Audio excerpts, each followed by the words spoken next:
Chapitre 56. La pyramide tronquée. Sur les billets américains d'1 $ figure une pyramide tronquée, flanquée en son sommet d'un œil unique. Sur la base de cet édifice inachevé est inscrit 1776 en chiffres romains, ce qui correspond à l'année de l'indépendance des États-Unis d'Amérique, manifestement considérée par les concepteurs de ce billet comme l'année de départ du nouvel ordre, annoncé en toutes lettres sous cette date. Plus haut, au-dessus de l'œil, comme si cela émanait de lui, une autre inscription en latin dit « Annuit coeptis », qui peut se traduire par un énigmatique « Notre entreprise est désormais couronnée de succès ». Aujourd'hui, ces deux affirmations singulières ont pris tout leur sens. L'année 1776 marque le début officiel du chaos qui engendra le nouvel ordre, contraire à l'ordre créé par Dieu.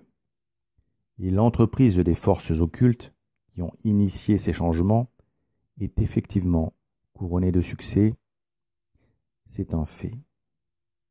Les peuples de la terre entière, après avoir commencé par rejeter la royauté sociale de notre Seigneur Jésus-Christ, lui dénièrent peu à peu les autres attributs de sa couronne de roi des rois et de seigneur des seigneurs. Une triple couronne de puissance, de sagesse et d'amour qu'il porte en vertu de la création, de la rédemption et de la sanctification des hommes. Qui furent les visionnaires qui décidèrent à la fin du XVIIIe siècle que le dollar porterait ces inscriptions prémonitoires? Benjamin Franklin, initié au plus haut degré de la maçonnerie, fut l'un de ceux qui participa activement à l'élaboration du dessin adopté définitivement dès 1782 pour illustrer le billet d'1 $. Mais cet homme ne s'est pas contenté d'œuvrer dans le Nouveau Monde, nous l'avons vu. Il eut aussi un rôle considérable en France en préparant activement la Révolution française par son rôle dans la diffusion de la franc-maçonnerie et de ses idées en France. Rappelons qu'il fut vénérable de la loge des 9 Sœurs, fondée à Paris en 1776, année qui vit aussi la création de la fameuse secte des Illuminés de Bavière par Adam Weishaupt, année donc du nouvel ordre séculaire, si l'on en croit la devise imprimée sur le billet de la monnaie, qui sert d'étalon à l'économie mondiale. On peut souligner que la loge des 9 Sœurs, placée sous le patronage des Muses, fut officiellement vouée à la culture des sciences, des lettres et des arts. Fer de lance des Lumières et des encyclopédistes, elle fut fréquentée, entre autres, par Voltaire, Diderot et d'Alembert. La loge des 9 Sœurs avait été envisagée comme une colonie des arts où l'homme qui les cultiverait y serait admis, quelle que fût sa patrie. Cette loge devait servir d'aimant pour qu'accourent de tous les pays d'Europe les hommes de talent. Son but réel était le triomphe des idées nouvelles, afin d'en finir avec l'Ancien Régime en se servant des hommes talentueux à qui la franc-maçonnerie ouvrirait l'esprit pour qu'ils répandent par leur production leur lumière dans leur patrie d'origine, comme Voltaire l'avait fait en donnant une élégante tournure littéraire aux idées nauséabondes des radicaux anglais. Le symbolisme du billet d'1 $, qui est toujours le même aujourd'hui, doit nous interpeller. Cette devise étant la principale monnaie de réserve dans le monde. Or, que nous indique la présence d'une pyramide tronquée sur le billet d'1 $? D'abord, il faut reconnaître que le choix de cet emblème est très curieux pour illustrer la monnaie d'une jeune république qui ne possédait sur son sol aucune construction de ce type. Il est évident que cette image, ne rendant pas hommage à un site national ou à une spécificité américaine, le sens de sa présence indique une connotation symbolique. Or, qu'évoque cet édifice inachevé, si ce n'est la tour de Babel, dont la construction fut entreprise par des maçons qui voulaient atteindre la divinité et s'affranchir du Créateur, mais fut laissée inachevée suite à l'intervention divine, comme cela nous est raconté dans la Genèse au début du chapitre 11.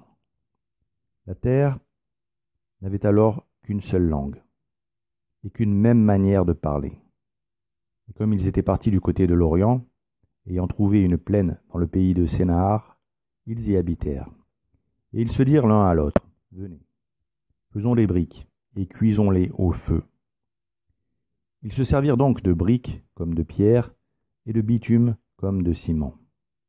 Ils s'entredirent encore, « Venez, faisons-nous une ville et une tour dont le sommet touche le ciel, et rendons notre nom célèbre avant que nous nous dispersions en toute la terre. » Or le Seigneur descendit pour voir la ville et la tour que bâtissaient les enfants d'Adam. Et il dit, « Ils ne font tous maintenant qu'un peuple, et ils ont tous le même langage. Et ayant commencé à faire cet ouvrage, ils ne quitteront point leur dessein, qu'ils ne l'aient achevé entièrement. Venez donc, descendons en ce lieu, et confondons tellement leur langage qu'ils ne s'entendent plus les uns les autres. C'est en cette manière que le Seigneur les dispersa de ce lieu dans tous les pays du monde, et qu'ils cessent de bâtir cette ville. C'est aussi pour cette raison que cette ville fut appelée Babel, parce que c'est là que fut confondu le langage de toute la terre, et le Seigneur les dispersa ensuite dans toutes les régions. Croire que les inscriptions et la représentation de ce bâtiment inachevé, surplombé d'un œil dans un triangle, seraient des détails anodins, issus de la créativité d'un artiste éclairé, relèverait d'une coupable naïveté. En revanche, il y a très certainement plusieurs niveaux de lecture de ces symboles, tous les initiés n'étant pas prêts à entendre la vérité. Mais l'œil dans le triangle, qui s'ajuste sur le haut de la pyramide, symbolise certainement l'antéchrist qui veut se faire passer pour le Christ. Satan est le grand architecte de la tour de Babel. Et l'antéchrist, son dernier ajout, sera le dernier atout que l'enfer abattra sur la terre, pensant achever son œuvre et triompher, juste avant que le Christ ne terrasse le fils de perdition. Tous ceux qui s'affairent à combattre et à détruire l'Église, qu'ils soient initiés francs-maçons ou francs-maçons sans tablier, œuvrent sous l'impulsion de Satan à reprendre la construction de la tour de Babel dans le but de réunifier tous les peuples de la terre contre Dieu sous le commandement de l'Antéchrist. Condorcet déclarait « Nos espérances sur l'état à venir de l'espèce humaine peuvent se réduire à ces 3 points importants.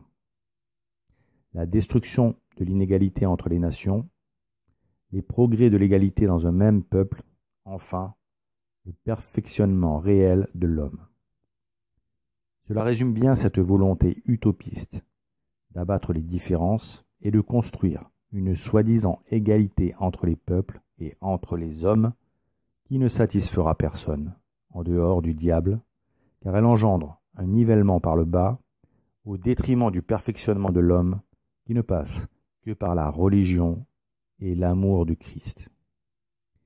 La volonté d'unifier l'humanité dans un vaste projet contre Dieu est palpable dans les réalisations de nos fausses élites.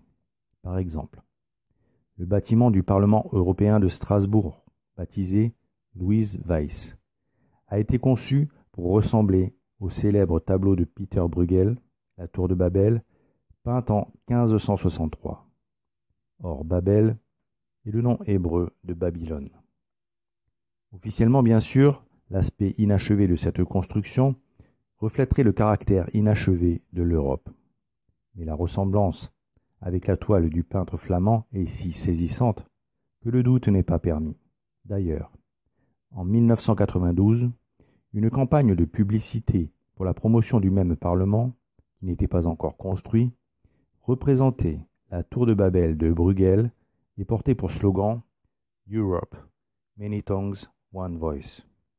L'image était très clairement connotée. Les 11 étoiles à 5 branches qui y figuraient parlaient d'elles-mêmes. Elles avaient clairement la forme de l'étoile maudite qui figure au centre des pentacles sataniques et représente une tête de bouc. 3 des montagnes en arrière-plan avaient des formes de pyramides. La symbolique était si flagrante qu'il y eut des campagnes de protestation et que l'affiche fut finalement retirée. Il n'en demeure pas moins qu'au départ, l'affiche avait été validée et compte tenu de l'importance que les francs-maçons accordent au symbole, on pourrait difficilement croire que la présence de ces éléments fut le fruit du hasard. Le slogan « Europe, beaucoup de langues, une seule voix » était exactement l'inverse du premier verset biblique évoquant le châtiment de Babel. La terre n'avait alors qu'une seule langue et qu'une seule manière de parler. Cette construction, le slogan qui promouvait ce qu'elle représente, sans parler des moyens mis en place en ce lieu pour qu'un homme s'exprimant dans sa langue puisse être compris par ceux qui ne parlent pas la même langue, ne sont pas des coïncidences. Le Parlement européen de Strasbourg, comme le fut la Tour de Babel, est un véritable défi lancé par les séides de Satan à Dieu. Babel est la même chose que Babylone. Or, pour les pères de l'Église, Babylone est le symbole du péché et du mal.